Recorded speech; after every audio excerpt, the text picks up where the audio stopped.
तो यूपीएससी के मेंस के यानी कि मुख्य परीक्षा के दौर चल रहा है। 2021 का पेपर है, 2022 में हो रहा है। और हम लोग देखेंगे आज कि कौन कौन से प्रश्न प्रथम पेपर में आप लोग के आए, यानी फर्स्ट पेपर में आए, और हिस्ट्री से रिलेटेड देखने की कोशिश की जाएगी कि प्रश्न कहाँ कहाँ से आए हैं, प्रश्न का प्रारूप क्या था, और इसके उत्तर जो दिया जाएगा, इसका जो उत्तर दिया जाएगा वो सटीक क्या हो सकता है। कहीं ऐसा तो नहीं कि हम सोच कुछ और रहे थे, उत्तर कुछ और हो। ठीक है, तो यह भी देखिए, है ना, अपना अपना आकलन सभी कोई करें। और देखते हैं पहला प्रश्न इस बार का जो फर्स्ट पेपर का है हिस्ट्री का, उसको देखते हैं कि कौन कौन से प्रश्न आए। देखिए, पहला प्रश्न भक्ति साहित्य से है। ठीक है, जरा देखते हैं क्या है ना। फर्स्ट क्वेश्चन, आपका फर्स्ट क्वेश्चन जो था यह था भक्ति साहित्य, भक्ति साहित्य की प्रकृति, भक्ति साहित्य की प्रकृति का मूल्यांकन करते हुए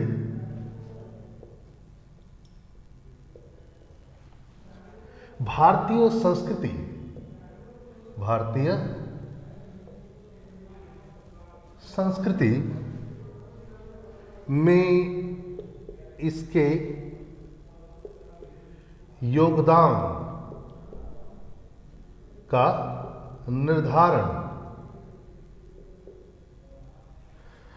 निर्धारण कीजिए। 10 मार्क्स का है और 150 शब्द का है। ठीक है, तो यहां पर जब हम कोई क्वेश्चन को जब हम डील करते हैं इंग्लिश में, यदि इसके क्वेश्चंस को देखा जाए तो इवैल्यूएट द नेचर ऑफ भक्ति लिटरेचर, बेसिकली लिटरेचर की बात कर रहा है, न कि मूवमेंट की बात कर रहा है, and its contribution to the Indian culture. Okay, तो यहाँ पर कीवर्ड्स क्या क्या हैं, इस पर हम लोग ध्यान देने की जरूरत है। कीवर्ड्स जो है, ये पहला कीवर्ड है भक्ति साहित्य। पहला कीवर्ड क्या है? भक्ति साहित्य। दूसरा कीवर्ड है प्रकृति। दूसरा कीवर्ड क्या है? प्रकृति। ठीक है, और तीसरा कीवर्ड है इसका कि भारतीय संस्कृति, है ना, भारतीय संस्कृति पर इसका क्या योगदान रहा।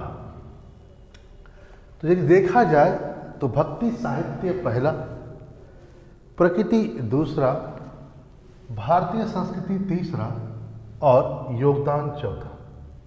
ये कुछ कीवर्ड्स हैं, इसको समझना होगा। इन्होंने ये नहीं पूछा है कि भक्ति आंदोलन की प्रकृति का मूल्यांकन करती है, भक्ति आंदोलन नहीं कहा गया है, बल्कि भक्ति साहित्य की प्रकृति का मूल्यांकन करती है। भक्ति साहित्य का मतलब जैसे राम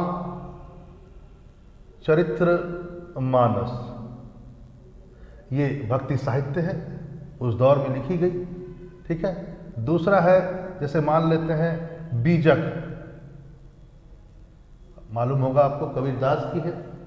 तीसरा मान लेते हैं जैसे आप लिख सकते हैं सुर सरावली, सूरदास के हैं, और भी कई हैं, गुरु ग्रंथ साहब भी है, जैसे गुरु ग्रंथ साहब।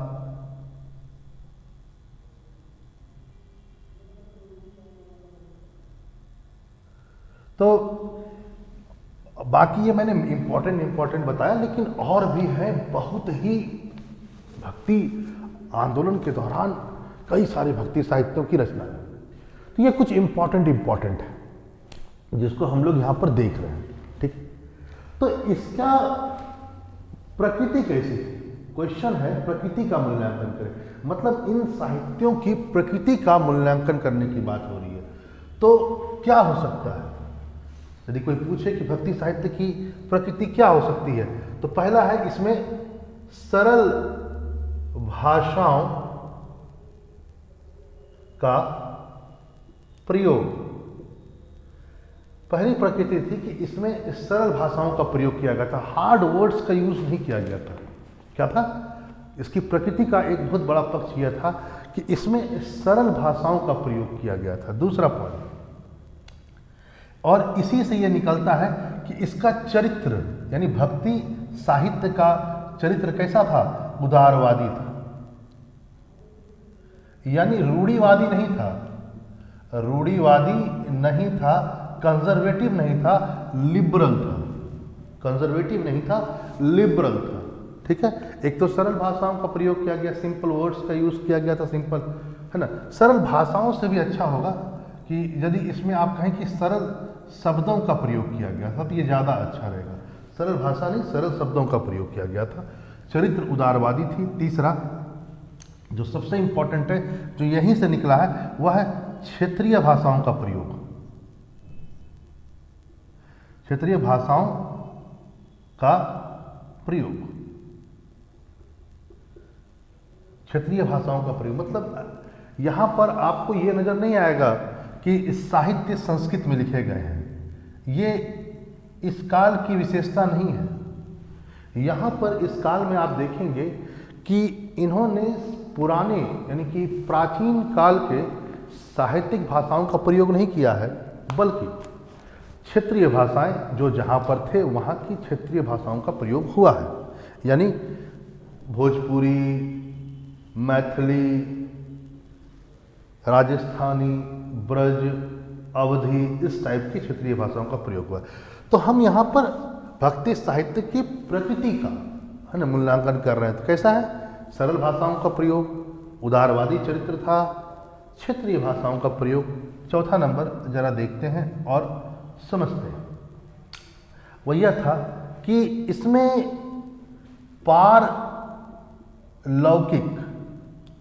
पारलौकिकता से ज़्यादा लौकिक, पारलौकिकता से ज़्यादा लौकिकता पर बल दिया गया है। मतलब कि इस यहाँ पर इस साहित्य में आप एक बहुत विशिष्ट चीज क्या देखेंगे कि इसमें पारलौकिकता पर बल नहीं दिया गया। पारलौकिक मतलब इस जगत से उस जगत यानी ईश्वरीय। ठीक है, अंश बहुत ज्यादा है, लेकिन यदि कंपेयर किया जाए, जैसे आप बोलेंगे सर रामचरितमानस तो ईश्वरीय अंश इसमें भी है कहीं न कहीं गुरु, लेकिन ऐसा नहीं है। भक्ति साहित्य की एक बहुत बड़ी विशेषता थी कि यह पारलौकिक जगत से ज्यादा लौकिक जगत की बात करता है, जिसका केंद्र बिंदु कौन है, मानव है, मानव का सुख है। ठीक है, तो भक्ति साहित्य की एक बहुत बड़ी बात यह भी थी कि इसकी प्रकृति पारलौकिकता नहीं है, इसकी प्रकृति का जो मूल अर्थ है लौकिक जगत है। ठीक है, तो लौकिकता पर बल दिया गया था। ठीक है, अगला पॉइंट देखेंगे, ये पांचवा पॉइंट हम लोग देखते हैं कि इसकी प्रकृति का एक बहुत बड़ा पक्ष है कि यह संश्लेषित प्रकार की थी। संश्लेषित मतलब, यहां पर संश्लेषित का मतलब हुआ कि आपको पता होगा कि भक्ति आंदोलन जब भारत में चल रहा था, ये मध्यकाल है। मध्यकाल से भक्ति आंदोलन की शुरुआत थोड़ा पहले भी हो जाती है, कोई दिक्कत नहीं है। शंकर से ही लोग मान लेते हैं कि भक्ति आंदोलन के बीज शंकर में ही निहित थे, शंकराचार्य में ही निहित थे, लेकिन पूरे मध्यकाल में भक्ति आंदोलन चलता है। तो इस्लाम का प्रभाव भक्ति साहित्यों पर पड़ना स्वाभाविक है। तो इसलिए इसकी प्रकृति क्या है, थोड़ा संश्लेषित है। मतलब कि इसमें जो भारतीय पुरातन संस्कृति है और इस्लाम जो भारत में आया, उन दोनों का एक मिक्सचर आपको नजर आएगा, एक मिश्रण नजर आएगा। इसलिए हम कह सकते हैं कि यह एक संश्लेषित प्रकार की भी साहित्य को बताता है, शुद्ध नहीं है ये प्योर। यदि कहा जाए कि इंडिजीनियस, पूर्णतः यदि कहा जाए भक्ति साहित्य जो थे पूर्णतः स्वदेशी मतलब थे, तो इस पर एक प्रश्न चिन्ह है। इस्लाम की आइडियोलॉजी, इस्लाम का कल्चर आपको भक्ति आंदोलन की जो लिखे गए हैं, जो बुकें लिखी गई हैं, उसमें वो चरित्र आपको दिखेगा। ठीक है, तो एक संश्लेषित प्रकार की आपको बुक नज़र आएगा। तो हम लोगों ने कुछ चीज़ों को देखा कि आखिर प्रकृति क्या है, ठीक है, प्रकृति क्या है इसको हम लोगों ने देखा। अब दूसरा पॉइंट इसका यह था कि इस प्रकृति के द्वारा हम लोग इसके अब योगदान पर चर्चा करेंगे कि आखिर इसका क्या योगदान रहा। क्योंकि मैंने कहा कीवर्ड्स को जरूर पकड़ें, जब भी कोई आप उत्तर लिख रहे हो तो कीवर्ड्स पर जरूर ध्यान होना चाहिए। कीवर्ड्स इसका योगदान भी है, ये इंपॉर्टेंट है। योगदान कहाँ पर? भारतीय संस्कृति पर। तो इसकी प्रकृति कुछ भी हो, लेकिन भक्ति साहित्य की प्रकृति जब ये थी तो इसका क्या योगदान रहा हमारे इस पर भारतीय समाज पर। तो पहला योगदान था, सबसे बड़ा हम देखेंगे कि इसका पहला योगदान हुआ, मतलब जो प्रकृति निकल करके आई भक्ति साहित्यों की प्रकृति, इसका भारतीय संस्कृति पर जो पहला योगदान हुआ इसको देखेंगे कि क्षेत्रीय भाषाओं का विकास हुआ। क्षेत्रीय भाषाओं का विकास हुआ। दूसरा पॉइंट, क्षेत्रीय साहित्यों का विकास हुआ। यदि क्षेत्रीय साहित्यों का विकास होगा तो इससे क्या होगा? क्षेत्रीय साहित्यों के विकास से पहले क्या था? पहले ज़्यादातर बुकें संस्कृत में होती थी, तो जो ज्ञान था ना वो बहुत सीमित लोगों तक ही संदर्भित था। नहीं, संस्कृत बहुत कम लोग जानते थे। क्षेत्रीय भाषाएं अपने अपने क्षेत्र में जो बोली जाती थी वो लोकप्रिय थी। तो क्षेत्रीय भाषाओं का विकास मतलब क्या? जैसे मैं बोलूं भोजपुरी, मैथिली, राजस्थानी और कई भाषाएं, ब्रज, कई भाषाओं का जो विकास हुआ, इससे क्या हुआ? क्षेत्रीय साहित्यों का विकास हुआ। इससे क्या हुआ? इसी से एक चीज निकल करके आता है कि ज्ञान का प्रसार हुआ। अभी तक ज्ञान सिर्फ किसी एक वर्ग तक ही सीमित था, क्योंकि संस्कृत बहुत कम लोग जानते थे, किसी खास वर्ग, पढ़े लिखे वर्ग या ऊपर के वर्ग तक ही सीमित था। लेकिन जैसे जैसे क्षेत्रीय भाषाओं में ग्रंथ दिखे, ज्ञान का प्रसार हुआ। यह भी भारतीय संस्कृति में महत्वपूर्ण योगदान है। अगला पॉइंट हम देखेंगे, अगला पॉइंट है इसका कि इसने कई सामाजिक, धार्मिक कुरीतियों पर प्रहार किया। कई सामाजिक धार्मिक कुरीतियों पर क्या किया? प्रहार किया। जैसे मान लेते हैं जातिवाद, है ना, छुआछूत, जातिवाद हुआ, छुआछूत हुआ, और महिला उत्थान की भी बात की गई, है ना। तो कह सकते हैं महिलाओं को उत्थान पर ही बात की गई। अगला पॉइंट हम लोग कह सकते हैं बहुदेववाद पर भी प्रहार किया। तो कई सामाजिक कुरीतियों और धार्मिक कुरीतियों पर भी प्रहार किया। एक बहुत बड़ी बात अलग से पॉइंट बना सकते हैं कि पुरोहितवाद पर प्रहार, यानी मध्यस्थ वर्ग पर प्रहार किया है। देखिए, भक्ति आंदोलन का एक बहुत बड़ा कोर सब्जेक्ट जो है वो यह है कि इसने व्यक्ति और ईश्वर के बीच में प्रत्यक्ष संबंध की स्थापना कर दी, जिसमें यह कहा गया कि मध्यस्थों की आवश्यकता नहीं है। तो पुरोहितवाद पर प्रहार हुआ, भक्ति साहित्य ने पुरोहितवाद पर प्रहार किया, ठीक है, याद रखेंगे। यानी कि मध्यस्थों की आवश्यकता नहीं, एक प्रत्यक्ष संबंध की स्थापना की बात की गई। अगला पॉइंट देखेंगे, अगला पॉइंट है, जैसे अगला पॉइंट है, चौथा था, पांचवा, सगुण और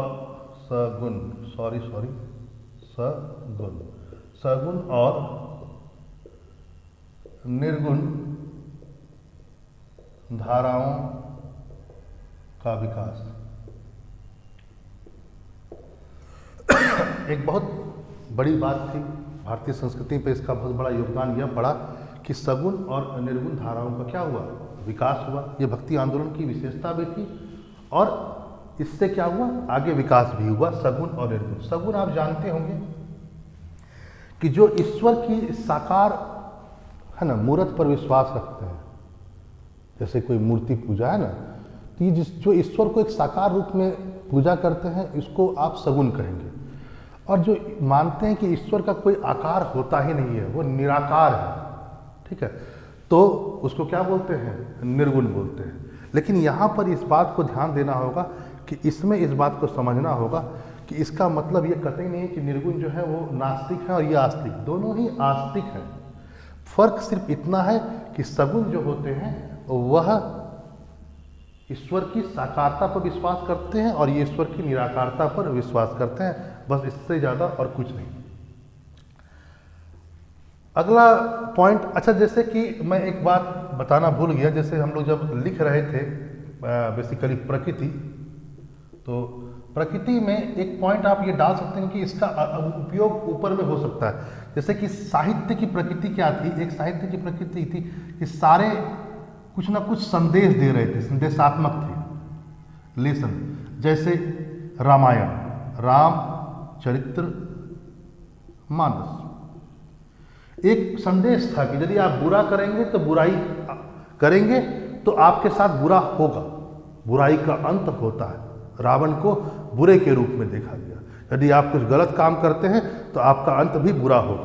तो ये आप समझ सकते हैं कि संदेश दिया। जैसे गुरु ग्रंथ साहब में शराबबंदी की बात की जाती है, तंबाकू प्रतिबंध की बात की जाती है, तो ये आप ऊपर भी लिख सकते हैं, है ना, कि इससे क्या हुआ, शराब और है ना तंबाकू को रोकने में मदद मिली, तो ये अब ऊपर भी डाल सकते हैं। इस ढंग से हम लोग समझ सकते हैं। और कई सारी चीज़ें हैं, लेकिन मोटा मोटी आपने देखा, तो इस ढंग से हम लोग देख सकते हैं कि भक्ति साहित्य की प्रकृति का मूल्यांकन करते हुए उसका भारतीय संस्कृति पर क्या योगदान पड़ा। अब अगले क्वेश्चन पर आते हैं और अगला क्वेश्चन हम लोग देखते हैं क्या है। देखिए अगला जो आपका क्वेश्चन है वह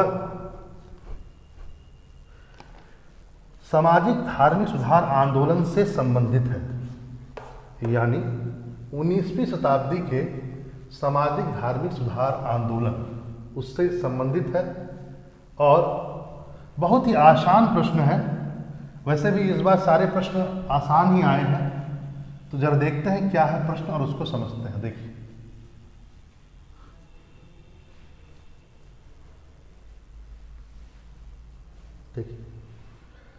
प्रश्न है,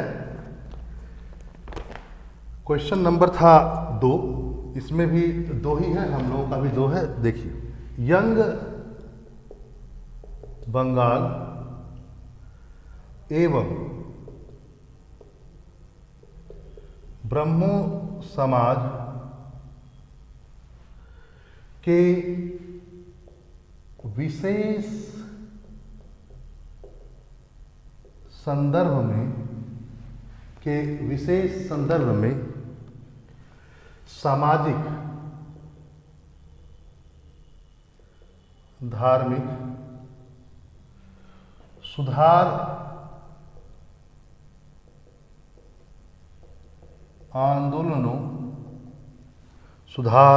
आंदोलनों के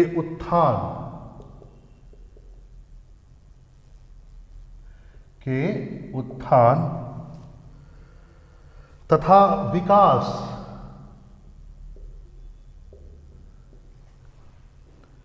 को रेखांकित कीजिए।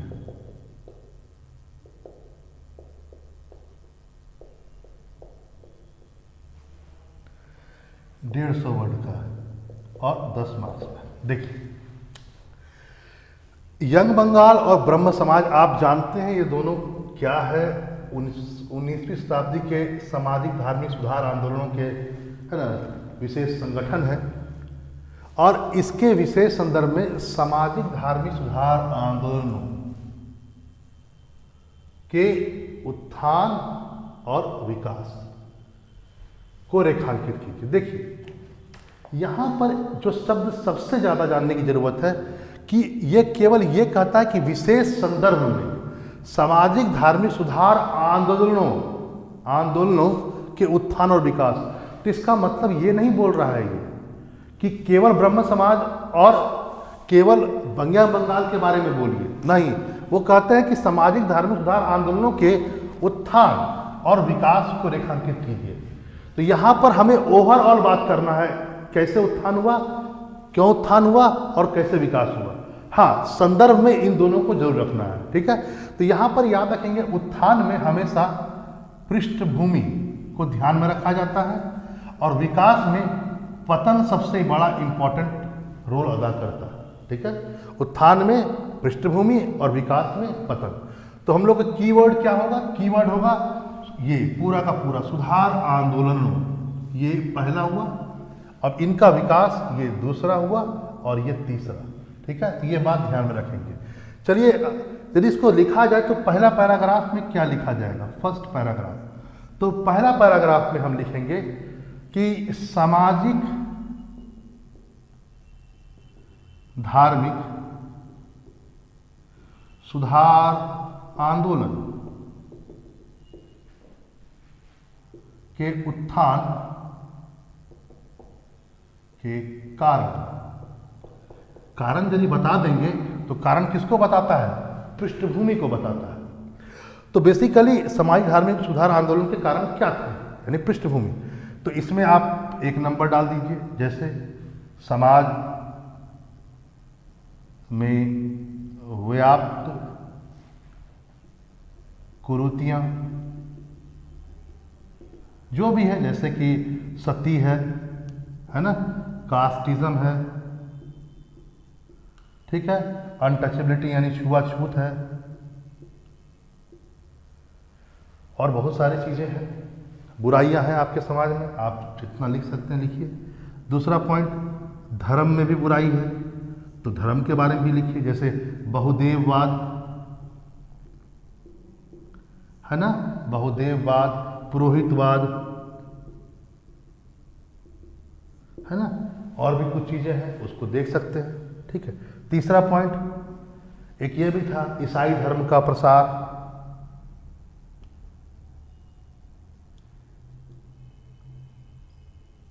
देखिए धर्म बुरा था, धर्म बुरा था, तो भारतीय समाज तो धर्म पर ही आधारित है, तो समाज भी बुरा दिख रहा था, छुआछूत होना ही था। अब आप बताइए एक चीज कि एक बहुत बड़े वर्ग के साथ आप उस ढंग का है ना बर्ताव करिएगा, किसी को ऊपर मानिएगा, किसी को नीचे मानिएगा, कास्टिज्म में फिर छुआछूत है, तो वाजिब है कि उससे क्या होगा, दूसरे धर्मों के प्रति लोगों की आकर्षण बढ़ेगा। तो इसी कारण से ईसाई धर्म का जबरदस्त भारत में प्रसार हो रहा था। तो जरूरत इस बात की थी कि आप अपने धर्म में सुधार करें। तो एक बहुत बड़ा कारण उत्थान में यही था कि समाज में व्याप्त कुरीतियां, फिर धर्म और फिर ईसाई धर्म का प्रसार। तो एक जरूरत महसूस हुई कि आंदोलन चलाया जाए। साथ ही साथ एक बात और भी देंगे, वो यह है कि भारत में वेस्टर्न एजुकेशन सिस्टम यानी कि पाश्चात्य शिक्षा प्रणाली का प्रसार, यानी वेस्टर्न एजुकेशन सिस्टम यानी पाश्चात्य शिक्षा प्रणाली का प्रसार, इससे क्या हुआ, देखिए कुछ विचारधारा हमारी पुस्तकों में नहीं थी, लेकिन जैसे जैसे खासकर मध्यम वर्ग, जो भारत का उन दिनों का मध्यम वर्ग था, जैसे जैसे वह शिक्षित हुआ, खासकर पाश्चात्य शिक्षा प्रणाली के द्वारा उन पुस्तकों को उन्होंने पढ़ा और समझा, वैसे वैसे भारत में भी कई विचारधारा धीरे धीरे फैल रही थी। जैसे मान लेते हैं समानता, समानता का विचार, स्वतंत्रता, स्वतंत्रता का विचार है ना। तीसरा व्यक्तिवाद, ठीक है। चौथा मानववाद। अभी तक भारतीय समाज में ये सब शब्दें नहीं थी, है ना। समानता, स्वतंत्रता, व्यक्तिवाद, मानववाद, ये सब चीजें भारतीयों को पता नहीं थी। समानता मतलब क्या, सभी मनुष्य समान है। स्वतंत्रता मतलब क्या, दास प्रथा नहीं होना चाहिए, सभी स्वतंत्र है। व्यक्तिवाद क्या, व्यक्ति प्रथम है, राष्ट्र द्वितीयक है, राष्ट्र का निर्माण व्यक्ति के लिए हुआ है, तो कोई भी राजा हो, कोई भी सरकार हो, उसको व्यक्ति की भलाई करनी चाहिए। मानववाद, मानववाद बताता है कि सभी मनुष्य एक समान है, तो मानव होने के नाते सभी की गरिमा है, सभी को रिस्पेक्ट करना चाहिए। तो ये सब चीजें जब वेस्टर्न एजुकेशन सिस्टम के थ्रू एक बहुत बड़े भारतीय तबके को मालूम हुआ, वो जागृत हुआ और उसने क्या किया है ना, एक बाढ़ सी ला दी। किसकी ला दी? भारतीय समाज में सुधार आंदोलनों की, है ना, सामाजिक धार्मिक सुधार आंदोलनों की बाढ़ सी ला दी। कई धार्मिक सुधार आंदोलन आए, जिसमें से एक यंग बंगाल भी है और ब्रह्म समाज भी है, बाकी कई है। ठीक है, तो पहले पैराग्राफ में आप इसको ऐसे ही लिखेंगे, ठीक है, कि क्या कारण रहे बेसिकली उत्थान में। अगला पॉइंट, अगला पॉइंट है कि अगला पैराग्राफ में सेकेंड पैरा जो है, सेकेंड पैराग्राफ में हम लोग ये बताएंगे कि इसका विकास है ना, विकास अभी नहीं बताएंगे। अभी सेकेंड पैराग्राफ में हम लोग बेसिकली यंग बंगाल और ब्रह्म समाज के बारे में चर्चा करें, क्योंकि आपने बताया सेकेंड पैराग्राफ में लिखी, जैसे बोले ना कि कई उत्थान के कई कारण थे, कई और कारणों से क्या हुआ, कई सारे आंदोलनों की शुरुआत हुई भारत में, जैसे एक यंग बंगाल और ब्रह्म समाज। सेकेंड पैराग्राफ यहाँ से शुरू कीजिए, ठीक है। यंग बंगाल के बारे में 2-4-5 शब्द, और ज़्यादा इसमें मत लिखिएगा, थोड़ा सा डिस्क्रिप्शन, ज़्यादा नहीं है, थोड़ा सा, जैसे सिर्फ इतना लिख दीजिए कि यह है ना हेनरी डेरिजियो के द्वारा भारत में शुरू किया गया था, खासकर बंगाल रीजन में।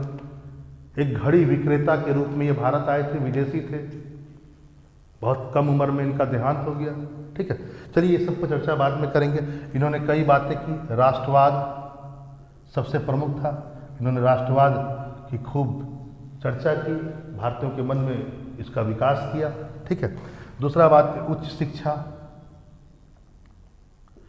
शिक्षा की बात की इन्होंने कि प्रत्येक भारतीयों को उच्च शिक्षा मिलनी चाहिए, खासकर वेस्टर्न एजुकेशन सिस्टम वाली, यानी कि पाश्चात्य शिक्षा मिलनी चाहिए। तीसरा रोजगार की बात की इन्होंने कि भारतीयों को रोजगार मिलना चाहिए, ये नहीं कि सारे विदेशियों को ही रोजगार मिल जाए, तो रोजगार की बात की। फिर देखते हैं कि इन्होंने किसकी बात की, इन्होंने बात की आपको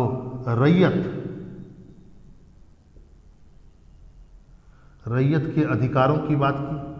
रैयत के अधिकार मतलब किसानों के अधिकार, कि भूमि पर किसानों का अधिकार होना चाहिए, जमींदारों का नहीं।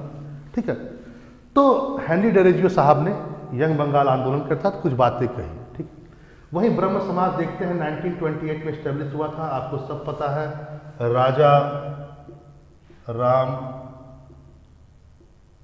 मोहन रॉय के द्वारा स्टैब्लिश हुआ था। ठीक है, अब इनकी देखिए ये क्या बोलते हैं, जैसे इन्होंने, आपको पता होगा सबसे बड़ा पॉइंट, सती पर जबरदस्त प्रहार किया, और इसी का परिणाम था कि 1929 में बेंटिक ने सती प्रथा का अंत कर दिया भारत में। तो सती के खिलाफ था।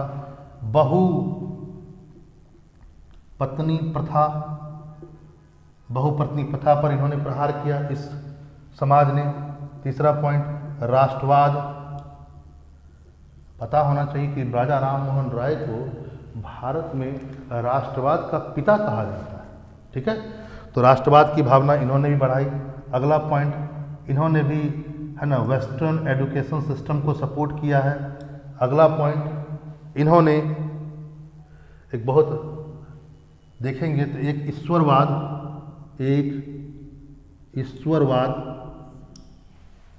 पर बहुत फोकस किया, बहुदेववाद पर प्रहार किया। तो इन्होंने भी सामाजिक बुराइयां और है ना धार्मिक बुराइयों पर प्रहार किया। तो विशेष संदर्भ में हम लोग बस इतना ही लिखेंगे कि दो आंदोलन थे, दोनों का ऐसे हुआ। थोड़ा सा इसको आगे बढ़ा सकते हैं, ब्रह्म समाज को तो और बढ़ा दीजिए, जैसे 1928 नहीं है, ये 1828 है। ठीक है, ध्यान रखेंगे, मैंने लिख दिया था गलती से 1928, तो इसको 1828 अब 1865 में जब इनके है ना राजा राम मोहन राय के बाद कई दिनों के बाद है ना 1865 में इन संगठन के जो हेड थे ये थे देवेंद्र नाथ टैगोर। और उस समय क्या हुआ, यह आंदोलन विभाजन हो गया। इन्होंने एक नया बना लिया आदि ब्रह्म समाज, ठीक है, देवेंद्रनाथ टैगोर। फिर कुछ दिनों के बाद आगे बढ़ते हैं तो 1878 में फिर इसका विभाजन हुआ। किसका विभाजन हुआ? ब्रह्म समाज का, और ये दो भाग में बट गया। ठीक है, देखिए दो भाग में क्या बटा, जरा समझा जाए। देखिए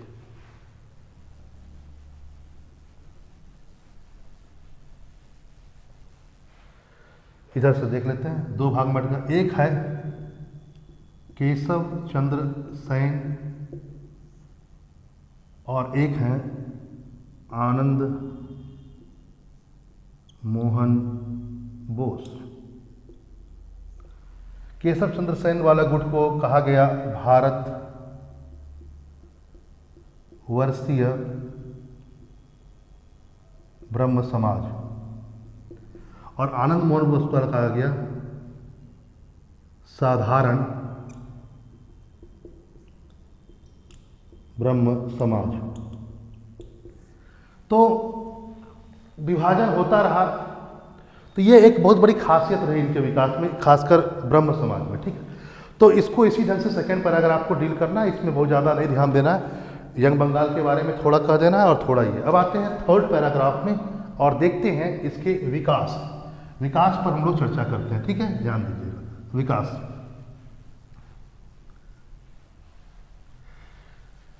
थर्ड पैराग्राफ होगा इसका विकास। थर्ड पैराग्राफ क्या है? विकास। विकास में हमेशा मैंने कहा, अभी थोड़ी देर पहले कहा था, विकास में जो पॉइंट बनता है वो होता है पतन से संबंधित। विकास क्या होगा? विकास इसका हम देखते हैं कि 19वीं शताब्दी के उत्तरार्ध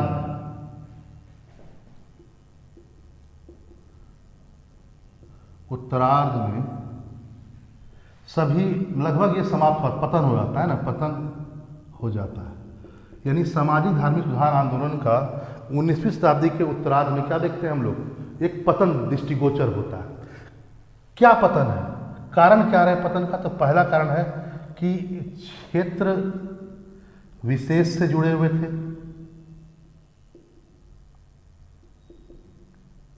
क्षेत्र विशेष से जुड़े हुए थे, यानी कोई ऐसा नहीं था आंदोलन जो अखिल भारतीय स्वरूप को बनाए हुए था। तो अखिल भारतीय स्वरूप किसी का नहीं था, सभी क्षेत्र विशेष से जुड़े हुए थे। कोई बंगाल है तो बंगाल तक, कोई महाराष्ट्र है तो महाराष्ट्र तक। तो क्या हुआ कि क्षेत्र विशेष तक जुड़े हुए थे। दूसरा पॉइंट, इसका सामाजिक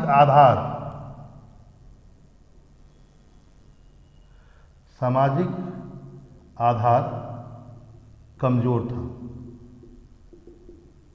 क्यों कमजोर था? केवल मध्यम वर्ग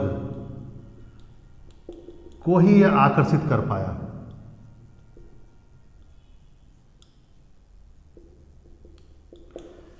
केवल मध्यम वर्ग को ही आकर्षित कर पाया।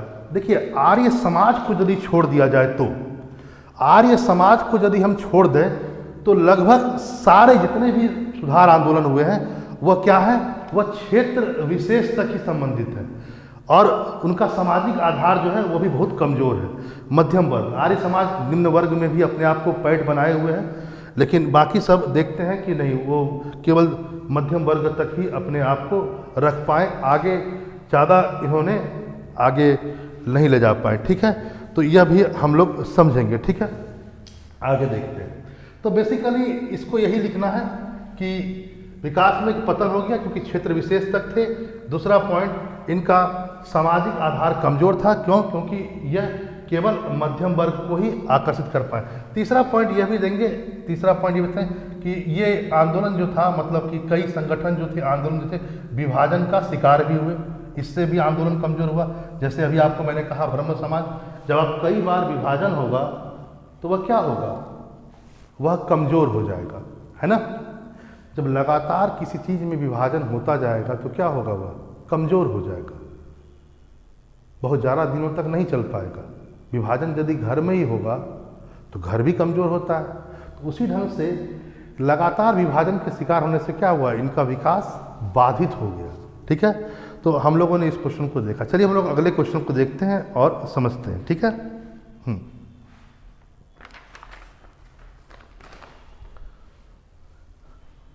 चलिए अब अगला क्वेश्चन हम लोग देखेंगे। यह क्वेश्चन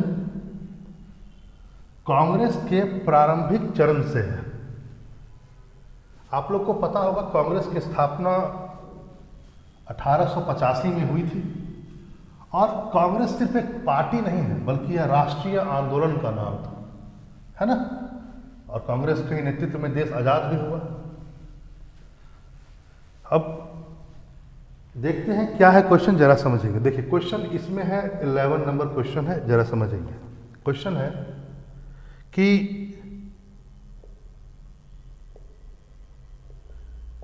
नरमपंथियों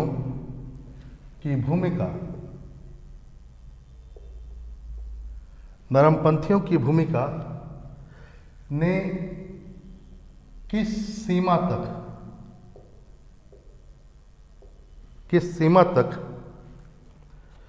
व्यापक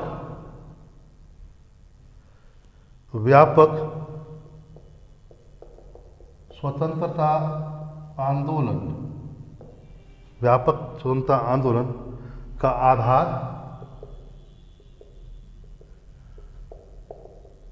तैयार किया। अब देखिए यहाँ पर की पॉइंट क्या है। यहाँ पर की पॉइंट है नरमपंथियों की भूमिका, है ना। और दूसरा पॉइंट है किस सीमा तक स्वतंत्रता आंदोलन, दूसरा, है ना। और तीसरा है आधार। यानी नरमपंथियों की भूमिका को बताते हुए हमें यह बताना है कि उसने स्वतंत्रता आंदोलन के आधार का निर्माण किया भी है या नहीं किया। यदि किया है तो किस आधार तक किया है ना, ये बात है। नरमपंथी आपको पता ही है कि 1885 में कांग्रेस अस्तित्व में आई थी और 1905 तक कांग्रेस में उदारवादियों का ही वर्चस्व रहा, जिसको आप नरमपंथी कहते हैं। और चूंकि कांग्रेस 1885 से लेकर 1905 तक उदारवादियों का ही वर्चस्व रहा, कांग्रेस उसी के हिसाब से चली, उन्हीं का कार्यक्रम को अपनाई, इसलिए इस फेज को क्या बोलते हैं, उदारवादी चरण या नरमपंथी काल भी बोलते हैं। ठीक है, तो याद रखेंगे कि बहुत सारे लीडर हैं उदारवादी में, जैसे आप गोपाल कृष्ण गोखले कह सकते हैं, कृष्ण गोखले, है ना, दादा भाई नरोजी, बहुत सारे, फिरोज शाह मेहता, बहुत सारे लोग ऐसे ऐसे आपको मिल जाएंगे उदारवादी। अब इन्हें उदारवादी क्यों कहते हैं? क्योंकि ये संवैधानिक आंदोलन के समर्थक थे।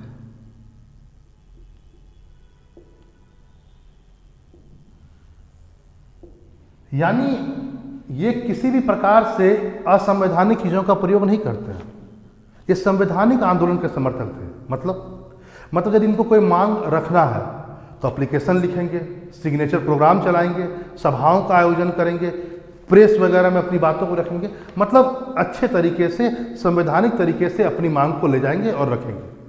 ये कभी भी गैर संवैधानिक चीज़ों का प्रयोग नहीं करेंगे, जैसे बहिष्कार, विदेशी वस्तुओं का बहिष्कार या उनकी संस्थाओं का बहिष्कार, जैसे कहा जाए हड़ताल, ये सब ये नहीं करेंगे।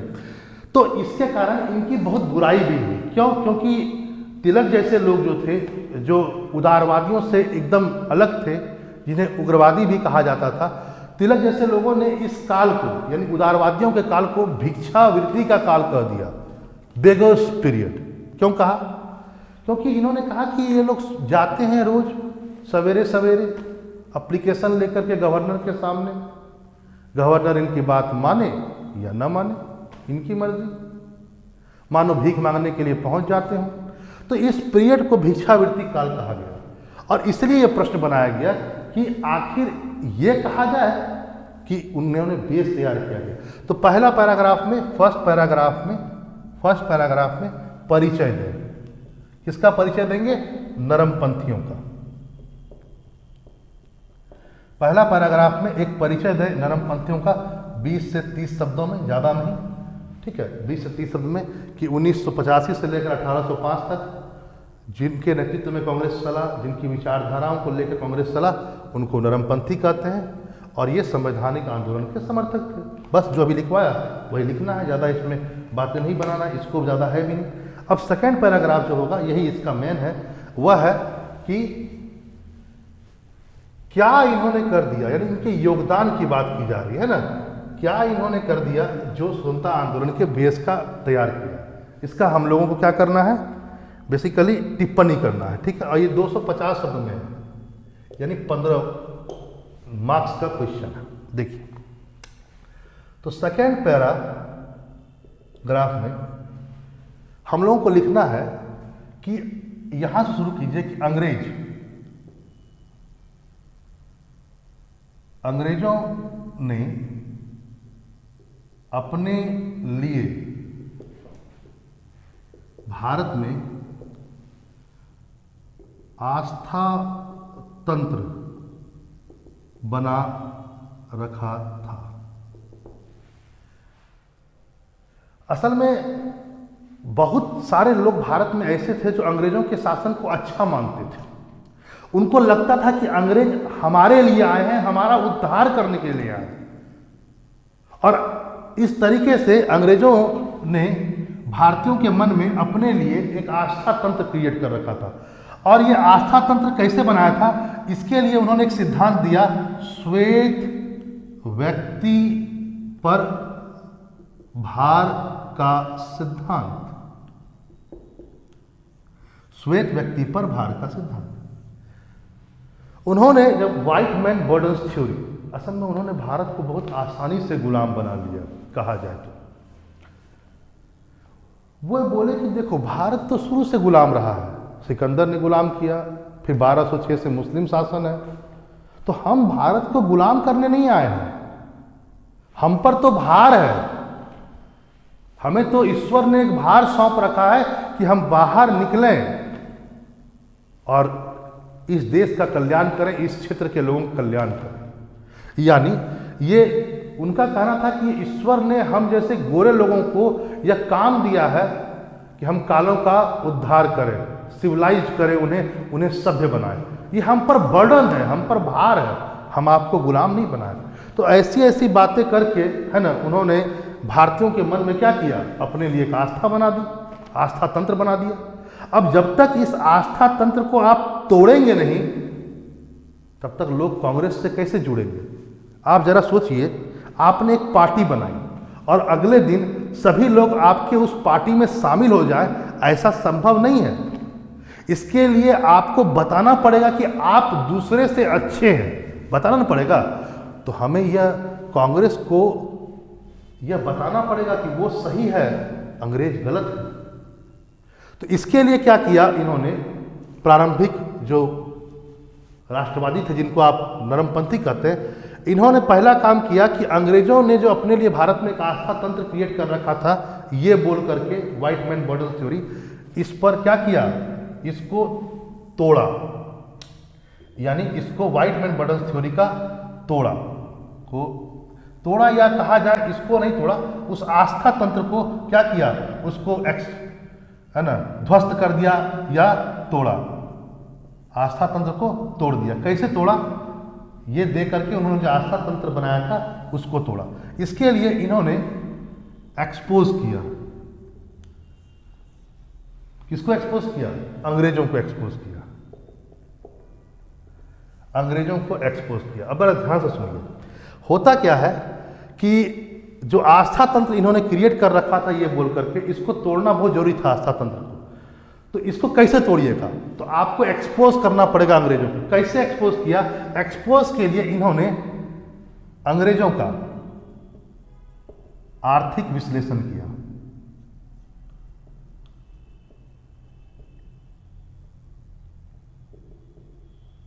आर्थिक विश्लेषण किया, आर्थिक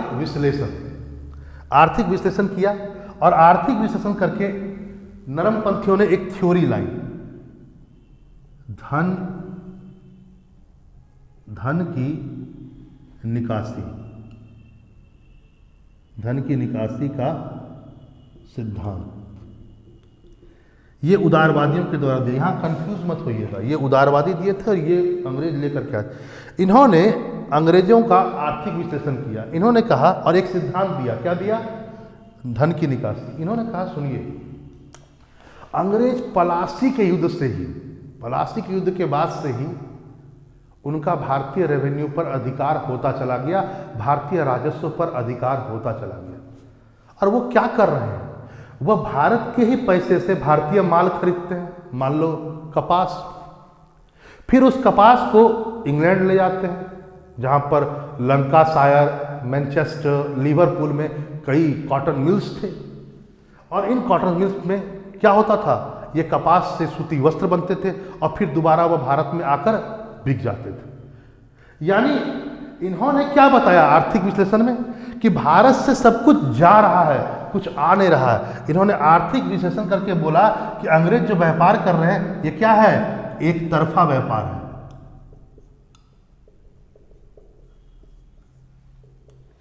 एक तरफा व्यापार है।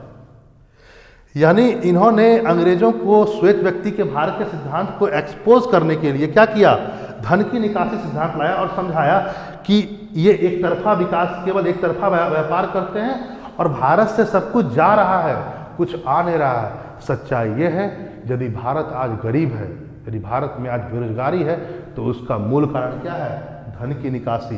क्योंकि धन भारत से सिर्फ जा रहा है, आ कुछ नहीं रहा। अंग्रेज जिसे व्यापार कहते हैं, बेसिकली वो एक तरफा व्यापार है। उन्होंने समझाया कि भारतीय गरीबी का दुष्चक्र का मूल कारण अंग्रेज स्वयं है, कि वह भारत में ये करते हैं धन की निकासी। और इसके द्वारा क्या हुआ? उन्होंने अंग्रेजों को एक्सपोज किया और एक्सपोज करके क्या किया? ये जो आस्था तंत्र किया था, इस पर प्रहार किया और प्रहार करके क्या किया? राष्ट्रवाद का विकास किया।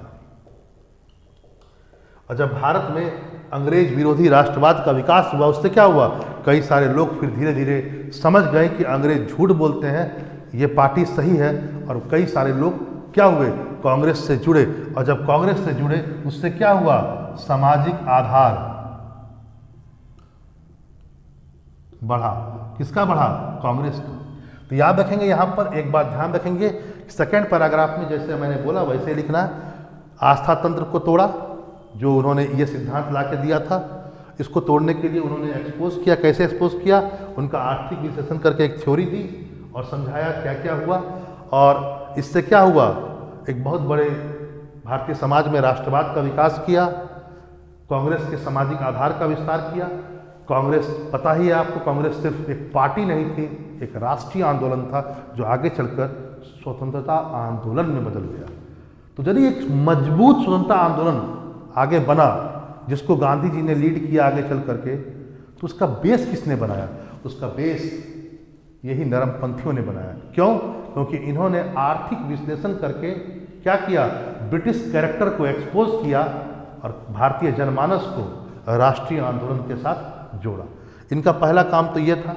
दूसरा एक छोटा सा काम एक और भी है, इसको भी समझेंगे, ठीक है? देखिए,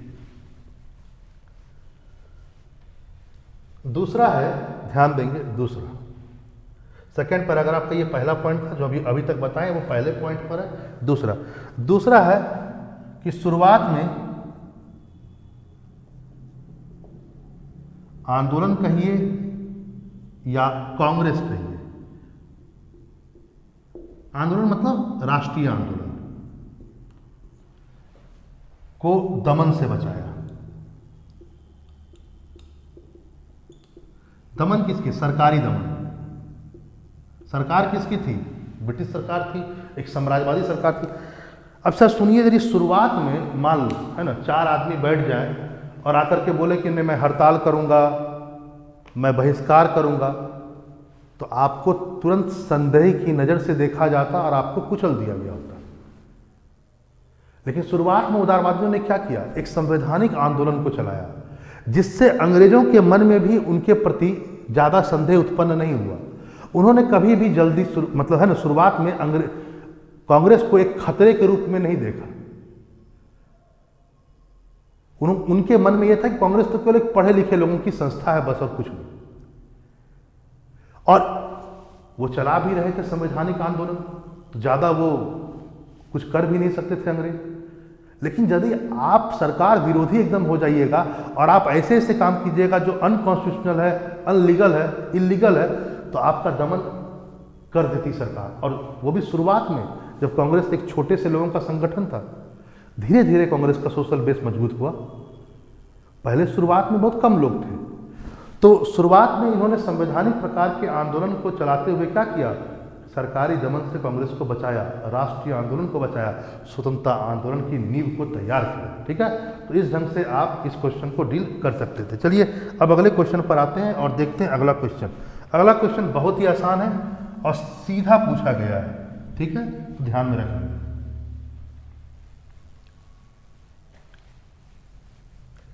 बहुत ही साधारण क्वेश्चन है और बहुत ही सीधा पूछा गया है।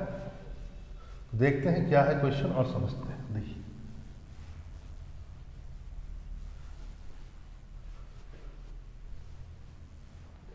अगला क्वेश्चन जो है यह है असहयोग आंदोलन। क्वेश्चन है ये, आपके क्वेश्चन पेपर में 12वां नंबर क्वेश्चन था। ठीक है, हाँ 12वां क्वेश्चन है असहयोग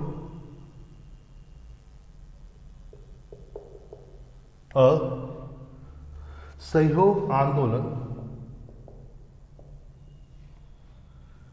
एवं सविनय अवज्ञा आंदोलन के दौरान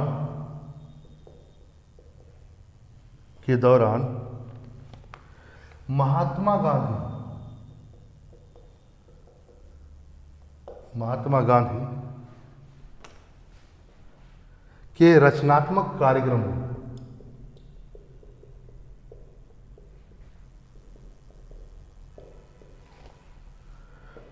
को स्पष्ट करें। यह भी 250 शब्द में है और 15 मार्क्स का था। अब ध्यान दीजिए, यहां पर जब आप लिख रहे हो उत्तर बहुत ही सरल है। यदि की पॉइंट देखिएगा तो एक असहयोग आंदोलन है, दूसरा देखिएगा तो सविनय अवज्ञा आंदोलन आपको की पॉइंट मिलेगा, और तीसरा है रचनात्मक कार्यक्रम। यानी ये पूरे कार्यक्रम की बात नहीं करता है, केवल रचनात्मक कार्यक्रम की बात करता है। तो फर्स्ट पैराग्राफ में आप इंट्रोडक्शन दीजिए किसका, असहयोग आंदोलन, नॉन कॉपरेशन मूवमेंट, और साथ ही साथ सीडीएम का भी, यानी सिविल डिसोबीडिएंट मूवमेंट का भी, है ना। और इसमें कारण नहीं बताइएगा, केवल इंट्रोडक्शन दीजिए। बहुत कम शब्दों में देना होगा क्योंकि 250 वर्ड में ही लिखना। तो इंट्रोडक्शन 50 शब्दों से ज़्यादा नहीं होना चाहिए, 50, ओनली 50 वर्ड्स। जैसे ये लिख दीजिए क्या ना, 1 अगस्त 1920 को शुरू हुआ, है ना, गांधी जी के द्वारा अखिल भारतीय स्तर पर किया गया पहला आंदोलन है, कांग्रेस के मन से भी किया गया गांधी जी के द्वारा, यह पहला आंदोलन है ना। वैसे ही इसको कर दीजिए, है ना, यहाँ पर लिख दीजिए कि यह आंदोलन बेसिकली कब शुरू हुआ था, 5 अप्रैल 1930 को हुआ था। पता होगा कि 12 मार्च को, है ना, 12 मार्च 1930 को दांडी यात्रा शुरू हुई थी। साबरमती से दांडी तक गांधी जी ने यात्रा की थी। Dandi coastal area of Gujarat है, और वहाँ पर उन्होंने क्या किया था, हाथ से नमक बना करके नमक कानून को तोड़ा था। प्रतीकात्मक था ये मूलतः। तो इसमें कारण ज़्यादा मत बताइएगा, ठीक है। तो बेसिकली इंट्रोडक्शन साधारण ही दीजिएगा, कब शुरू हुआ, गांधी जी के द्वारा, है ना, यह आंदोलन दूसरा आंदोलन था, अखिल भारतीय स्तर पर किया गया, है ना। तो थोड़ा बहुत बताते हुए, ज़्यादा कारणों पर चर्चा नहीं कीजिएगा, और यदि आप कर सकते हैं तो 50 शब्दों में सीमित कीजिएगा, ठीक है। चलिए अब दूसरा पैराग्राफ में आते हैं। दूसरा पैराग्राफ में जो इसका है ये यही है कि रचनात्मक कार्यक्रम। तो पहले दूसरा पैराग्राफ में डाल दीजिए रचनात्मक कार्यक्रम नॉन कॉपरेशन मूवमेंट का। अच्छा याद रखेंगे, रचनात्मक कार्यक्रम डालना है, कहीं नकारात्मक कार्यक्रम मत डाल दीजिएगा। कार्यक्रम के 2 हिस्से हैं, इसमें भी कार्यक्रम के 2 हिस्से हैं और इसमें भी 2 हिस्से हैं। एक है रचनात्मक और एक है नकारात्मक, और इसमें भी दोनों है ना, याद रखेंगे, ठीक है, एक है निगेटिव प्रोग्राम और एक है कंस्ट्रक्टिव प्रोग्राम। तो केवल हमें कंस्ट्रक्टिव प्रोग्राम को डिस्कस करना है, निगेटिव को नहीं, ठीक है। पहला पॉइंट डाल दीजिए, हिंदू मुस्लिम की एकता। हम लोग अभी किसकी बात कर रहे हैं? असहयोग आंदोलन की। तो हिंदू मुस्लिम एकता, ठीक है, रचनात्मक कार्यक्रम में। दूसरा, कांग्रेस सदस्यों को बढ़ाना, मतलब सदस्यता को बढ़ाना। तीसरा पॉइंट,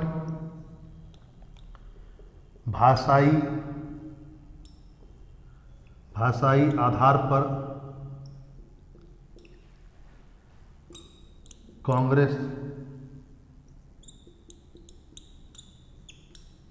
कार्य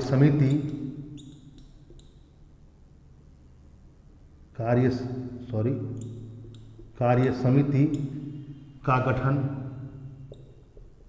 है ना। ये बात थी। और भी कुछ है, जैसे कि मान लेते हैं चौथा पॉइंट, इसमें राष्ट्रीय शिक्षा की बात की गई थी, ठीक है, इसमें राष्ट्रीय शिक्षा की बात की गई थी। स्वदेशी पर बल देने की बात की गई थी। आपको पता होना चाहिए 1921 में विजयवाड़ा अधिवेशन हुआ था, और ये है ना असहयोग आंदोलन के बीच का है। इसी विजयवाड़ा अधिवेशन में गांधी जी ने लगभग अपने पुराने का वस्त्रों का त्याग कर दिया और सिर्फ एक वस्त्र, वही खादी वाला जो आप देखते हैं फोटो में, वही वस्त्र को पहना और पूर्णतः खादी पर बल दिया सबके सामने, और कहा कि कांग्रेस के सारे सदस्य जो हैं वो खादी को, है ना, आगे बढ़ाएं, स्वदेशी को आगे बढ़ाएं। तो आप इसको लिख सकते हैं क्योंकि ये एग्जाम्पल के रूप में अच्छा है, ठीक है। तो जान लीजिए, स्वदेशी को बढ़ावा, राष्ट्रीय शिक्षा की बात हो, चाहे हिंदू मुस्लिम एकता, है ना, फिर इसमें रचनात्मक, ये सब रचनात्मक कार्यक्रम में हमें आ जाएगा, ठीक है। तो पहला पैराग्राफ में हम लोग क्या कहें, एक तरह से दोनों का इंट्रोडक्शन दे दीजिए। दूसरे पैराग्राफ में असहयोग आंदोलन के रचनात्मक कार्यक्रमों को डिस्कस कीजिए। अब आते हैं तीसरा पैराग्राफ। तीसरा पैराग्राफ जो हम लोगों का है वह है हम लोगों का सविनय अवज्ञा आंदोलन,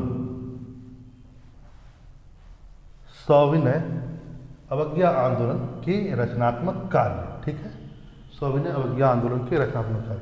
थर्ड पैराग्राफ में इसको डालिए, सीडीएम का यानी सिविल डिसोबीडिएंट मूवमेंट का कंस्ट्रक्टिव प्रोग्राम, ठीक है।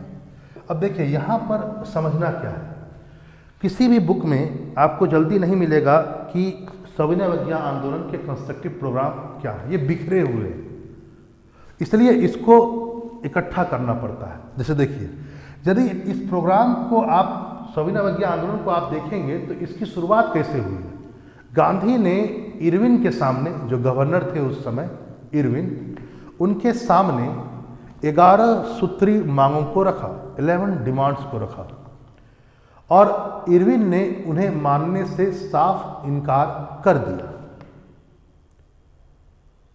तो उन मांगों में एक मांग आपको देखेगी शराबबंदी। अब चूंकि इरविन ने नहीं माना, तभी तो ये आंदोलन शुरू हुआ, इसलिए शराबबंदी इस आंदोलन का भाग भी रहा, क्योंकि जिसके लिए आपने लड़ाई शुरू की वह आंदोलन का भाग स्वयं बन गया, ठीक है। तो इस बात को जानेंगे, शराबबंदी। दूसरा पॉइंट, असहयोग आंदोलन में भी शराबबंदी हुई है, लेकिन वह कार्यक्रम का हिस्सा नहीं था, लेकिन सीडीएम में यह कार्यक्रम का हिस्सा था। दूसरा पॉइंट, इसमें भी आपको राष्ट्रीय शिक्षा की बात की गई, इसमें भी कांग्रेस सदस्यों की बात की गई कि सदस्यता बढ़ाई जाए, है ना, कांग्रेस सदस्यों को बढ़ाया जाए, ये बात की गई, ठीक है। तीसरा पॉइंट, अब जरा समझिए, एक चीज जरा देखिए यहाँ पर कि, ठीक है, चलिए पहले इसको पहले देख लेते हैं। इसमें भी स्वदेशी यानी खादी की बात की गई और एक्सेट्रा, इसको बल देने की बात की गई, यह भी कंस्ट्रक्टिव रचनात्मक प्रोग्राम का हिस्सा था। आगे देखिए, आगे देखेंगे हम लोग तो एक चीज समझिए पहले यहाँ पर कि होता क्या है कि गांधी और इरविन के बीच में समझौता होता है 5 मार्च 1931 को, जिसको गांधी इरविन पैक्ट कहते हैं। इसी पैक्ट के बाद, इसी समझौते के बाद गांधी जी ने क्या किया, सविनय अवज्ञा आंदोलन को स्थगित किया और लंदन चले गए द्वितीय गोलमेज सम्मेलन को अटेंड करने के लिए। लेकिन वहाँ पर बात बनी नहीं, बहुत डिस्प्यूट हो गया। अब क्या था नहीं था उस पर मैं चर्चा अभी नहीं करूँगा, लेकिन खाली हाथ वापस लौटे। और जब लौटे तो फिर दोबारा जनवरी में, 4 जनवरी के आसपास 1932 में इन्होंने दोबारा सीडीएम को क्या किया, चालू किया, जो लगभग अक्टूबर 1934 तक चला। तो जरा देखिए और समझिए कि जो 5 मार्च और 4 जनवरी के बीच में जो दिखता है असहयोग आंदोलन नहीं है, ये बेसिकली इस समय क्या है, ये स्थगित है। और इसके बाद भी आंदोलन चला। और इस स्थगित के दौरान, जब स्थगित था तो उस समय कराची अधिवेशन हुआ था।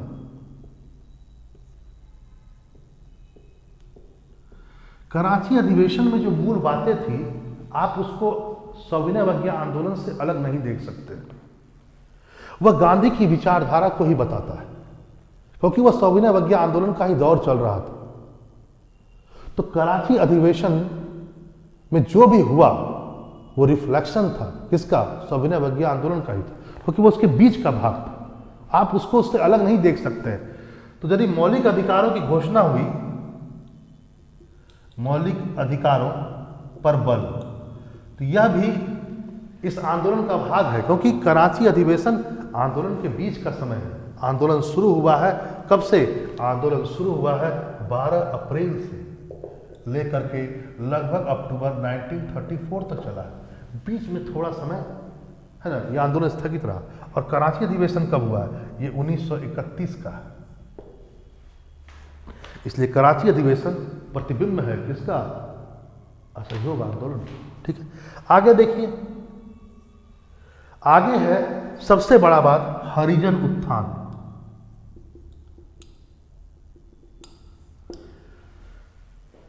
आप देखेंगे कि जब गांधी जी आते हैं लौट करके, तो गांधी जी है ना और अंबेडकर के बीच में एक पूना पैक्ट होता है।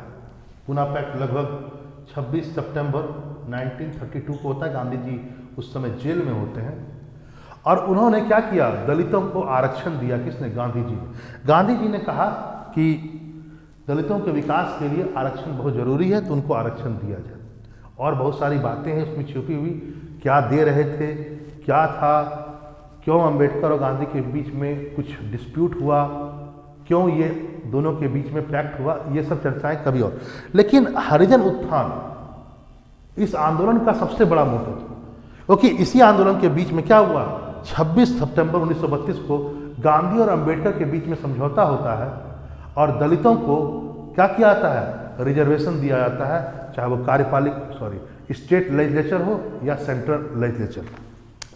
साथ ही साथ इसी समय आपको यहाँ नजर आएगा कि गांधी जी ने इसी पीरियड में दलितों के लिए शब्द जो प्रयोग किया वो हरिजन प्रयोग किया था। फिर हरिजन सेवक संघ की स्थापना भी की, है ना। तो दलित उत्थान के कार्यक्रम में क्या हुआ, गांधी जी लग पड़े। तो ये आपने देखा कुछ बिखरे बिखरे से फैक्ट थे, उसको हम लोगों ने एक जगह करने की कोशिश की। ठीक है, अब अगला क्वेश्चन पर हम लोग आते हैं। अगला क्वेश्चन विश्व इतिहास से है और बहुत ही इंटरेस्टिंग सा है। देखिए,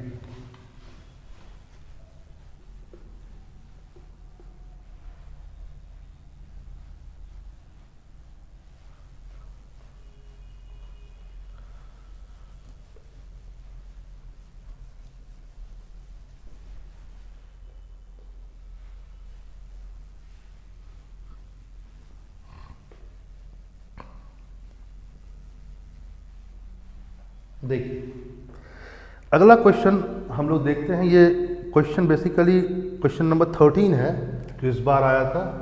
13 नंबर क्वेश्चन है और ये विश्व इतिहास से है। देखते हैं क्वेश्चन क्या है। क्वेश्चन है, दोनों विश्व युद्धों के बीच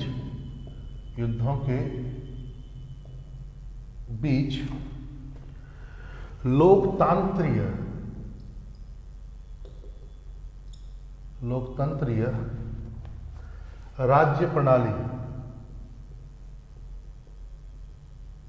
लोकतंत्रीय राज्य प्रणाली के लिए एक गंभीर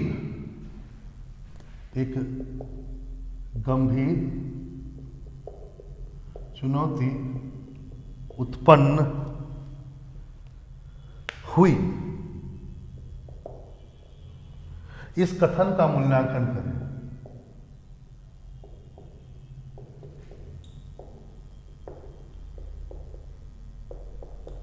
मूल्यांकन करें। यह भी 250 होना है। देखिए यहां पर कीवर्ड है दोनों विश्व युद्धों के बीच, है ना, दोनों विश्व युद्धों के बीच पहले दोनों विश्व युद्ध फिर बीच में किसमें, लोकतांत्रिक राज्य प्रणाली तीसरा के लिए एक गंभीर चुनौती उत्पन्न कर दी। मतलब दो विश्व युद्धों के बीच कुछ ऐसी चीजें हुई जो लोकतांत्रिक राज्य प्रणाली के लिए एक गंभीर चुनौती ला दी। तो जरा यहां पर आप प्रथम विश्व युद्ध द्वितीय विश्व युद्ध डिस्कस मत करने लगिएगा, ठीक है ना। इनके कारणों के बारे में चर्चा कीजिएगा, कहीं कीजिएगा तो गड़बड़ में पड़ जाइएगा और आप समेट नहीं पाएंगे 250 वर्ड तक में और फिर गड़बड़ हो जाएगी, ठीक है। तो याद रखिएगा। और ये 15 मार्क्स का था। तो यहाँ पर चुनौती देखिए, पहला पैराग्राफ फर्स्ट पॉइंट या पहला पैराग्राफ बना सकते हैं आप कि प्रथम विश्व युद्ध के बाद क्या हुआ था। प्रथम विश्व युद्ध के बाद यूरोप के कई देशों में आर्थिक मंदी आ गई, या यूरोप के कई देशों में आर्थिक संकट आ गया। ठीक है, अब विश्व युद्ध लड़ रहे हैं, संकट तो आएगा ही। खासकर ये संकट देखा जाए तो जर्मनी में बहुत ज्यादा है, क्योंकि आपको पता होगा कि विश्व युद्ध का सारा ठीकरा जो था जर्मनी पर फोड़ दिया गया मित्र राष्ट्रों के द्वारा। कहा गया यह युद्ध थोपा गया है, किसके द्वारा, जर्मनी के द्वारा। तो युद्ध तो जर्मनी ने कराया, तो भरपाई कौन करेगा, जर्मनी करेगा। जर्मनी पर कई सैंक्शंस लगाए गए, कई क्षेत्र लिए गए, राष्ट्रीय अपमान एक तरह से हुआ। तो जर्मनी तो आर्थिक मंदी में जाएगा ही। फिर इटली भी है, इटली जीत कर भी हार गया। बहुत इटली को लगा कि उसके साथ न्याय नहीं हुआ। जर्मनी तो चलो हारे हुए पक्ष के साथ था, इटली जीते हुए पक्ष के साथ था। लेकिन जो वर्साई की संधि जिसमें जर्मनी को लूटा जा रहा था, एक लूट की प्रक्रिया चल रही थी जर्मनी की, है ना। नहीं सुने हैं कि राम नाम की लूट है, लूट सको तो लूट, वही वाली बात है ना, कि जर्मनी की लूट चल रही थी वर्साई की संधि में प्रथम विश्व युद्ध के बाद। जो संधि होती है हारा पक्ष और जीता पक्ष के बीच, और उस लूट में इटली को बहुत आसानी थी कि हमको भी बहुत कुछ मिलेगा, क्योंकि जीत के पक्ष थे, जीत का पक्षकार था, उस साइड में था। इनको भी कुछ नहीं मिला। तो संकट में तो ये भी है और ये भी है। इन्होंने क्या किया, यानी इटली ने क्या किया, संकट से बाहर निकलने के लिए एक नई विचारधारा को जन्म दिया। उसको कहते हैं फासीवादी विचारधारा, जिसका प्रणेता है मुसोलिनी।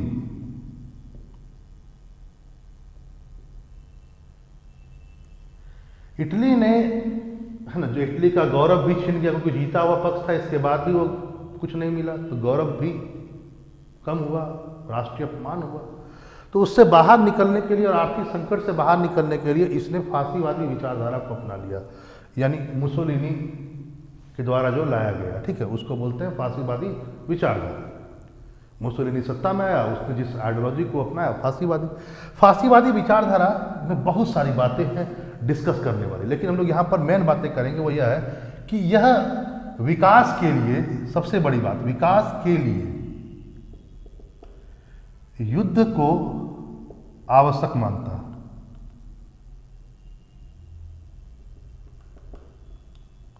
विकास के लिए युद्ध को आवश्यक मानता है, पहला पॉइंट। और दूसरा पॉइंट, अंतर्राष्ट्रीयता में कोई विश्वास नहीं। मतलब इनका मानना है कि युद्ध विकास के लिए बहुत जरूरी है। अजीब फिलॉसफी। दूसरे देशों को हड़पो और अपनी मंदी दूर करो, तो युद्ध विकास के लिए बहुत जरूरी है। तो इससे क्या निकलेगा? इससे निकलेगा साम्राज्यवाद। तो फांसीवादी विचारधारा, साम्राज्यवादी विचारधारा और साम्राज्यवादी विचारधारा क्या लोकतांत्रिक राज्य के लिए चुनौती नहीं उत्पन्न करेगा? एकदम करेगा। क्योंकि जब आप दूसरे को हड़पेंगे तो उससे लोकतांत्रिक विचारधारा और मूल्य को गंभीर चुनौती उत्पन्न होती है। तो जर्मनी में जो फांसीवाद उत्पन्न हुआ, जो इस पर टिका हुआ है कि विकास युद्ध के बिना संभव नहीं है, इससे क्या हुआ? साम्राज्यवाद बढ़ा, जिसने गंभीर चुनौती उत्पन्न कर दी पूरे यूरोप में। दूसरा पॉइंट, इससे एक बात और भी है, इनको अंतर्राष्ट्रीयता में कोई विश्वास नहीं है। अंतर्राष्ट्रीयता का तात्पर्य जैसे अंतर्राष्ट्रीय संधियों को मानना, अंतर्राष्ट्रीय सीमाओं का सम्मान करना, दूसरे देश की सीमाओं का सम्मान करना, दूसरे देश के साथ सह अस्तित्व की भावना को रखना, ये सबको मतलब नहीं है। तो ये सब चीजें क्या थी? ये सभी चीजें एक चुनौती उत्पन्न कर दी किसके सामने? अंतर्राष्ट्रीय लोकतांत्रिक राज्य प्रणाली के सामने। फिर देखिए आगे क्या हुआ। एक तो प्रथम विश्व युद्ध के बाद जर्मनी और इटली दोनों ही संकट में, और भी कई देश हैं संकट में, लेकिन हम फिलहाल इसी समझा रहे हैं। वही 1929 में क्या होता है? आर्थिक मंदी आ जाती है पूरे के पूरे पूंजीवादी अर्थव्यवस्था में।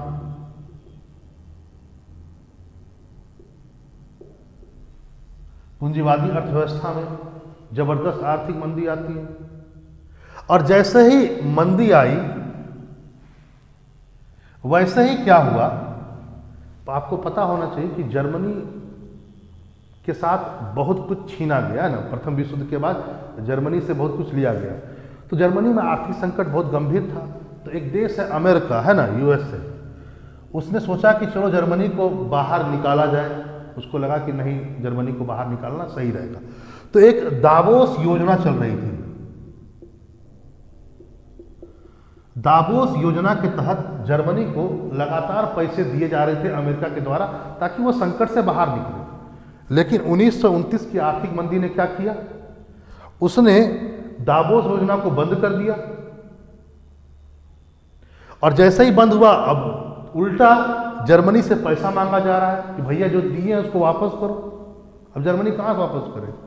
ठीक है, तो जर्मनी और आर्थिक संकट में आ गया। और जब ये आर्थिक संकट में जर्मनी आया तो जर्मनी ने क्या कर दिया? देखिए, ये पहला पॉइंट है इटली वाला, याद रखेंगे। फर्स्ट पॉइंट जो प्रथम विश्व युद्ध के बाद यूरोप में आर्थिक संकट जो आया, इसमें ही जोड़ करके आप पहले पॉइंट में फांसीवाद को उदय कर दीजिएगा।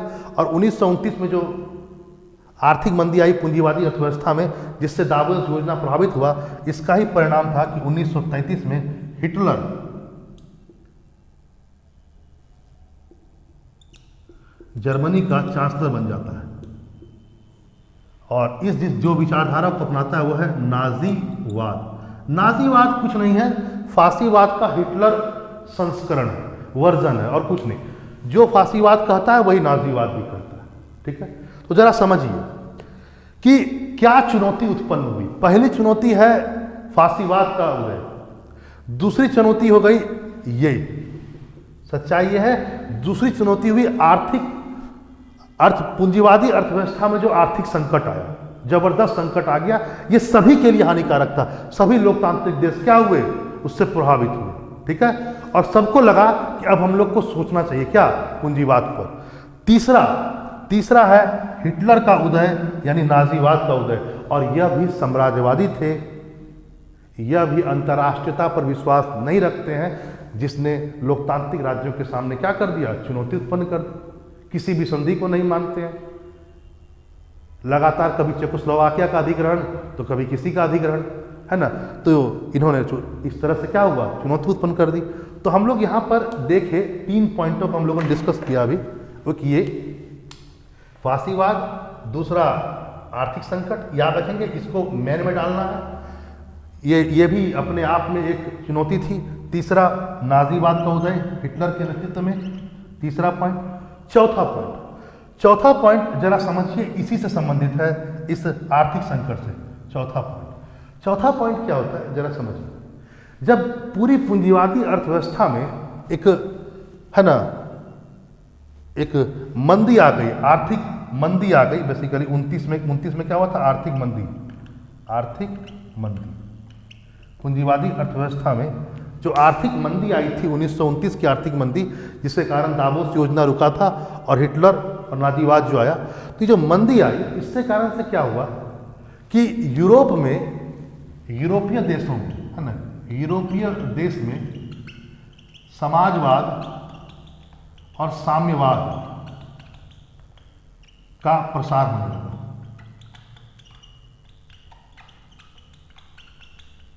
और उस समय ये विचारधारा बहुत ही रेडिकल विचारधारा मानी जाती थी। एक बात जान लीजिएगा, जब आप गरीबी के आलम में होते हैं ना, तो ये सब विचारधारा बहुत सूट करता है, जो समानता पर आधारित है।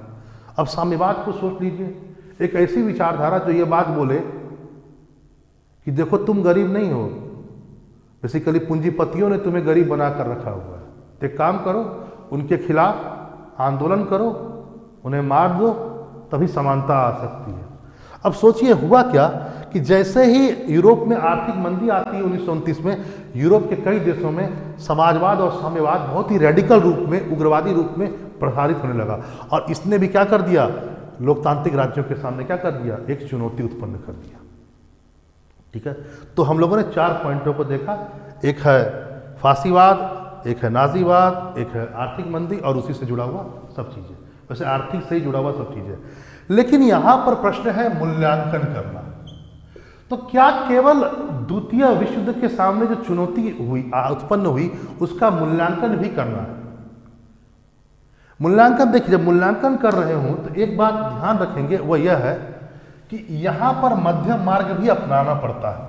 और यहां पर एक पॉइंट लिखना होगा कि चुनौती जरूर उत्पन्न हुई, ठीक है, चुनौती जरूर उत्पन्न हुई, लेकिन एक बात यह भी ध्यान देना होगा, जो आप लोग अगला पॉइंट बनाएंगे, यानी हमने पहले पैराग्राफ में एक काम करें, पहले पैराग्राफ में इन 4 पॉइंटों को डालें, ठीक है, जो आपका चुनौती हो जाएगी। सेकेंड पैराग्राफ में एक मूल्यांकन भरा हुआ शब्द भी जरूर लिखना पड़ेगा, वो यह है कि केवल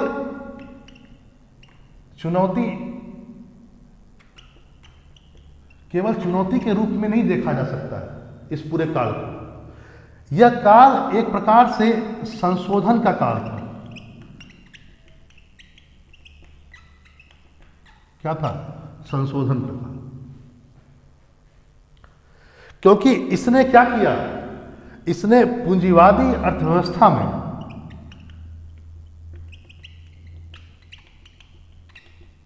संशोधन किया और इसका रूप बदल करके क्या हो गया? कल्याणकारी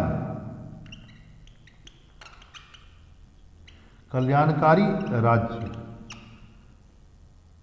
की अवधारणा है। देखिए, यदि 1929 का आर्थिक मंदी नहीं आता, ठीक है, 1929 का आर्थिक मंदी ने फासीवाद को और विकसित किया, हिटलर को पैदा किया, जो आगे चलकर गंभीर उत्पन्न कर दिए, लेकिन फिर वही 1929 की आर्थिक मंदी ने यूरोप में समाजवाद और साम्यवाद को भी बढ़ाने मदद की। लेकिन उसी आर्थिक मंदी ने क्या किया? चुनौती के साथ साथ पूंजीवादी अर्थव्यवस्था में संशोधन भी किया। कैसे किया? अभी तक क्या था? पूंजीवादी अर्थव्यवस्था में साफ कहा जाता था कि राज्य को या सरकार को हस्तक्षेप नहीं करना चाहिए अर्थव्यवस्था में। जिसका परिणाम क्या हुआ? 1929 की आर्थिक मंदी आ गई। लेकिन मंदी के परिणाम स्वरूप पूंजीवादी अर्थव्यवस्था में क्या हुआ? संशोधन हुआ और कल्याणकारी राज्य की अवधारणा आई। जिससे क्या हुआ? जिससे कहीं ना कहीं राज्य को यह अधिकार मिल गया कि वह थोड़ा बहुत अर्थव्यवस्था में हस्तक्षेप करे, ताकि ये मंदी दोबारा ना आए। ठीक है, तो इसको भी लिखना जरूरी था। ठीक है, चलिए आप लोगों का हम लोगों ने देखा। अगली क्लास में हम लोग देखेंगे कि जो पहले पेपर में आर्ट एंड कल्चर का जो सेक्शन है वो बच गया है, तो अगली क्लास में हम लोग उसको डिस्कस करेंगे। ओके, ठीक, नमस्कार।